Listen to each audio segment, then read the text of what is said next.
A paz do Senhor, povo de Deus, louvado seja o nome do nosso Senhor Jesus Cristo. Mais um Desperta Crente, 7 de novembro de 2023. Sou grata a Deus por essa oportunidade de poder sentar aqui e glorificar o Senhor mais uma vez, em poder gravar esse vídeo, né, para que o nome do Senhor seja glorificado, amém? Hoje nós estamos no capítulo 5 do livro aos Hebreus. E eu creio que o Senhor tem ministrado no teu coração fortemente, como tem ministrado no meu. Que Deus abençoe a sua vida. Espero que você esteja lendo capítulo por capítulo, amém? Então vamos entrar aqui falando sobre que Jesus, ele superou a antiga aliança, né? Então Jesus, ele cumpriu. Ele é poderoso. Poderoso é o nosso Senhor Jesus, amém? Vamos lá. Vamos ler o verso primeiro. Eu vou ler do verso primeiro até o verso 4, amém? Vamos lá. Porquanto todo sumo sacerdote, sendo escolhido dentre os homens, é designado para representá-los em questões relacionadas com Deus, a favor da humanidade, a fim de oferecer tantos dons quanto sacrifícios pelos pecados. Ele é capaz de compadecer-se dos que não têm conhecimento e se desviam, considerando que ele mesmo está rodeado de fraqueza. Muito forte isso. E por esse motivo deve oferecer sacrifício pelos pecados, tanto do povo como em seu próprio favor. Ninguém, portanto, toma essa honra para si, senão quanto convocado por Deus, como aconteceu com Arão. Amém? O que o escritor aos Hebreus fala nesses 4 versículos que eu li aqui, para a gente dar continuidade, né? Ele está dizendo que o sumo sacerdote, ele não era um homem na extrema santidade, porque ele tinha que apresentar primeiramente, ele tinha que fazer sacrifício pelos seus pecados, depois ele fazia sacrifício pelo pecado do povo, porque ele estava rodeado de fraqueza, rodeados também de fraqueza, apto também a pecar. Assim como ele se compadecia daquele que enfraquecia e pecava, né, e que não tinha conhecimento, né, e voltava atrás, caía na fraqueza, caía no pecado, e ele se compadecia daquelas pessoas e apresentava sacrifício ali pelo pecado daquelas pessoas, ele também tinha que prestar sacrifício pelos pecados cometido dele, o sumo sacerdote. Eu não estou falando do sacerdote, estou falando do sumo sacerdote. É por isso que aqui, no versículo aqui, Jesus é falado que ele é o supremo sacerdote. No versículo 15 aqui do capítulo 4, Jesus é o supremo sacerdote. Então o sumo sacerdote aqui era um homem de carne, porém escolhido por Deus, mas era um homem também que pecava. O sumo sacerdote precisa preencher 2 requisitos. Primeiramente, ele teria que ser chamado por Deus. Era fundamental, né, ele cumprir esse requisito. Primeiramente, ser chamado por Deus. E ser chamado por Deus e dedicar a sua vida à necessidade do povo. Ele tinha que dedicar a sua vida à necessidade do povo. Então, ele vivia para poder ser solidário às fraquezas, às lutas, à ignorância das pessoas, né? Ali ele tinha que ajudar aquelas pessoas, ele tinha que viver em torno daquelas pessoas. O sumo sacerdote tinha que ser chamado por Deus, né? Viver para ajudar as pessoas, viver para ajudar a necessidade dos irmãos, porém sem pecar. E isso ele não conseguia fazer, porque ele é pecador igualmente a mim, igualmente a você. Então, em Jesus não, Jesus veio e ele cumpriu toda a aliança, entendeu? Então, o que está acontecendo? Esses irmãos aqui, judeus, hebreus aqui naquele tempo, eles estavam revoltando para o judaísmo. Estavam dizendo que estava sendo muito difícil, né? Então ele estava retrocedendo, quer dizer, pessoas que não se converteram de verdade, pessoas que não conheceram Jesus, fica botando impedimento, fica botando empecilho numa transformação da vida, fica dizendo que não dá, que não consegue, que está difícil. Irmãos, o difícil é nós negarmos a nós mesmos. Não é difícil seguir o Senhor. O difícil é a gente negar a nossa carne. É essa dificuldade, quando a gente entende que a gente tem dificuldade de negar a nós, de negar os nossos desejos, as nossas vontades, fica mais fácil você entender que o evangelho não é difícil de você seguir. O difícil é você renunciar a você, porque prova nós teremos, luta nós teremos, aflições nós teremos. Se eu não fosse crente, e se eu tivesse de ficar doente, eu ficaria doente, poderia pegar um câncer, teria aflições, passaria por prova. Quantas pessoas que não conhecem Jesus, mas estão passando aflições, com filho na droga, separação, tantas coisas. A diferença é que você vai passar por todas essas lutas com Jesus, e com Jesus é diferente, a vitória é certa. A vitória é certa. Então é isso que a gente precisa entender. Nós precisamos parar de botar empecilhos, botar impedimento. Aí o escritor aos Hebreus continua escrevendo o verso 5 em diante, bem assim, ó. Desse mesmo modo, Cristo não buscou para si, aleluia, a própria glória de se tornar sumo sacerdote, mas foi Deus que lhe declarou: tu és meu filho e hoje eu te gerei. Salmo 2, verso 7 está falando. que o Senhor, né, chama Jesus de meu filho que gerou ele. Então, esse escritor hebreus, você pode observar que ele usa muitos salmos, ele vai usar muito no livro de Levítico também, para trazer aqui, porque ele está escrevendo para hebreus, ele está falando para aqueles irmãos não voltarem na fé, que eles não são mais criança, não são mais menino. Amanhã nós vamos falar sobre maturidade na fé, um versículo que eu amo, tá? Amanhã nós vamos falar de um versículo que eu amo muito, que é no capítulo 6. Então ele vai falar, ele vai trazendo a maturidade na mente dessas pessoas, em que eles não são mais inocentes, né? E aqui o verso 6 ele fala, e revela em outra passagem, mais um salmo, Salmo 110, verso 4. Ele vai revelar mais uma passagem. Tu és sacerdote para todo sempre, conforme a ordem de Melquisedeque. Verso 7. Durante seus dias de vida na terra, olha só, durante os dias de vida de Jesus na terra, Jesus ofereceu orações e súplicas em clamor e lágrimas, e com lágrimas, aquele que podia salvar da morte, tendo sido ouvido por causa da sua reverência e submissão. Esse verso aqui é algo muito forte, tá? O verso 7, porque nós vamos falar dele. Mesmo considerando o fato de ele ser o Filho de Deus, aprendeu a obediência por intermédio das aflições que padeceu, meu Deus. E uma vez aperfeiçoado, tornou-se a fonte da salvação eterna para todos os quantos lhe obedecem. Aleluia. Tendo sido nomeado por Deus sumo sacerdote segundo a ordem de Melquisedeque. Meu Jesus, é lindo demais essa passagem. Olha só, o verso 6 também está falando de um salmo, que é o Salmo 110, verso 4, que está lá, que essa ordem de Melquisedeque vai estar sendo falada também no salmo. Quem é Melquisedeque? Quando você vai para o livro de Gênesis, você vai ver Abraão dar a Melquisedeque dízimos, né? Dá dízimo de tudo aquilo que ele tem. Quem é Melquisedeque? Melquisedeque era um rei, sacerdote, um homem bom de uma cidade. Então, mas quem é a família de Melquisedeque? Não tem mãe, não tem pai, não tem família, não tem ali a descendência. Então, quer dizer, então por que Jesus veio da descendência de Melquisedeque? Ele é filho de Deus, irmãos.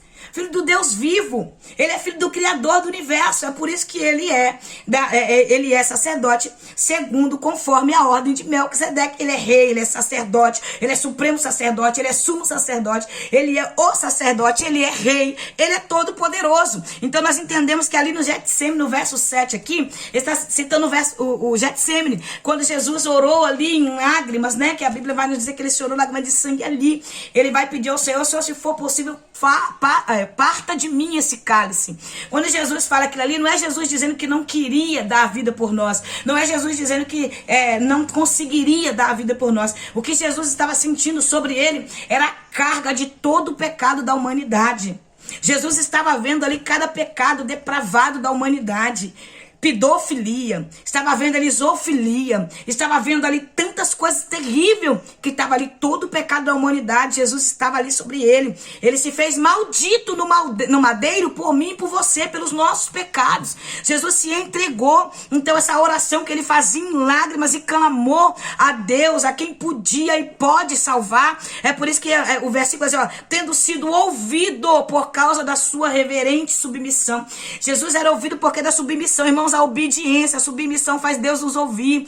Crente desobediente, submisso, crente rebelde, crente que desobedece não é ouvido por Deus. Pode cantar, pode pregar, pode falar bonito, pode rodar de um pé só, pode falar em língua, pode entregar profecia, pode fazer o que for. Se é desobediente, não é ouvido por Deus, não adianta. É isso que nós precisamos entender. Pode até se vestir travestido de crente, botar aquela Bíblia de todo tamanho do lado, maior até do que ele, debaixo do sovaco, pegando suvaqueira e ir para a igreja dizendo com um terno bonito, dizendo que é crente, mas se não tem obediência, não tem submissão, Deus não conhece. E as orações não são ouvidas, não tem resposta. Jesus recebeu resposta do Deus vivo por causa da sua submissão, porque ele se fez homem, pecador, para que nós vemos que através da entrega de Jesus naquela cruz nós vamos vencer, Mesmo considerando o fato de ser filho de Deus, aprendeu a obediência e não roubou a glória de Deus, não quis roubar a glória do Senhor para si. O verso 5 está dizendo, ele não quis usurpar a glória de Deus, ele não quis, mesmo sabendo que ele era Deus, mesmo sabendo que ele era filho de Deus, ele não quis se vangloriar. Meu Deus do céu, a pessoa começa a cantar, a vozinha tá bonita, desce um pouquinho de unção enquanto canta, aí a igreja da glória, a pessoa já se sente quarta trindade. Já se sente um pregador que vai lá, prega, vem mais 5 almas, aceita Jesus, e a igreja dá glória, aleluia, acabou, ele já está se sentindo a quarta trindade, que é a glória de Deus. Pastores, abre congregações, abre igreja e começa a sentir a quarta trindade, começa a dizer que é dono da igreja, começa a dizer as minhas ovelhas, que eu sei, as ovelhas é do Senhor, as ovelhas é de Jesus Cristo, pelo que eu sei, a igreja é dele, a igreja não é de pastor. Pastor, ele está ali como um servo do Senhor, para liderar o povo de Deus. Nós, ovelhas, devemos respeito aos pastores que Deus levantou, mas nós somos ovelhas de Jesus Cristo. Ele é o pastor dos pastores, e a ele, os pastores, vai dar adiante do Senhor conta das ovelhas do sumo sacerdote, supremo sacerdote, supremo pastor. Entendeu? É para ele que eles vão ter que prestar conta, assim como eu e você vão ter que prestar conta. Então Jesus, ele aprendeu a obediência por intermédio das aflições que padeceu. É por isso que eu sempre estou batendo na tecla. Aflições, luta, provação, não é para matar crente. É para fazer o crente aprender o propósito da sua chamada, a ser obediente e viver o melhor que Deus tem. Para você viver algo extraordinário com Deus, muitas vezes é através da aflição que você vai conhecer a Deus, que você vai crescer espiritualmente, através da luta. E Jesus, por intermédio das suas aflições, ele padeceu, mas padeceu como? Obedecendo, irmãos. Obedecendo. Aleluia. Ele morreu naquela cruz por mim e por você. Aonde está, ó morte, a sua vitória, né? Aonde está, né? Ó morte, o seu aguilhão, porque Jesus venceu ali, e Jesus venceu naquela cruz por nós, e uma vez aperfeiçoado, tornou-se a fonte da salvação eterna para todos o quanto lhe obedece. De quem que Jesus é salvador? Ele é salvador de quem? Ele é salvador daqueles que o obedecem. Daqueles que, oh meu Deus, daqueles que é submisso a ele. Irmãos, não tem como Jesus ser meu salvador se eu não sou submissa, se eu não obedeço, se eu não tenho ele na minha vida como meu Senhor. Como que ele vai ser meu salvador? A fonte de salvação e vida eterna é Jesus Cristo, e nós precisamos ser obedientes a ele. Tendo sido nomeado por Deus sumo sacerdote segundo a ordem de Melquisedeque, foi Deus que nomeou ele como sumo sacerdote, supremo sacerdote, rei dos reis, senhor dos senhores, filho do Deus vivo. É ele poderoso, ele é todo poderoso. Que o Senhor venha te dar graça, venha te dar força nessa caminhada, para que você entenda que o teu Deus, ele é o Criador do universo, ele é o Deus que venceu a morte, ele venceu a morte, ele venceu o sofrimento, ele venceu as aflições, ele venceu a dor. Naquele Getsêmani, o Senhor agradou Moelo. Oh, Jesus! O Senhor agradou Moelo pelo pecado da humanidade. Você está entendendo? Jesus se fez pecador por mim, por você naquela cruz. O Senhor deu as costas para ele. Ele grita: Pai, por que me abandonaste? Aquele momento que ele grita, é o momento que o Senhor fica dá as costas, porque está sobre ele todo o pecado da humanidade. E ali sobre ele está um pecador. E o Senhor vira as costas sobre ele, porque ali vai ser cobrado, ali vai ser açoitado, ali ele vai ser naquela cruz entregue pelo meu e pelo teu pecado, para ele sair vencedor, né? E ele foi vencedor, e ele entrou pelas portas do céu, no Salmo 24, glorificando e entoando o nome do Senhor, porque ele é Deus, ele é fiel. Os anjos dizem santo, os anjos entoam e canta: ele é santo, ele é santo, ele é poderoso, porque ele é o Deus, o supremo, Deus maravilhoso, que fez tudo por mim e por você, e que nós sejamos gratos, amém? Porque ele foi fiel, obediente até a morte de cruz, né? Deus me trouxe muito ao meu coração hoje de manhã, que nós vivemos um tempo de preguiça mental, né? A gente tem preguiça de querer buscar o Senhor, a gente tem preguiça de orar, a gente tem preguiça de tantas coisas, mas a gente não tem preguiça de pecar, irmãos.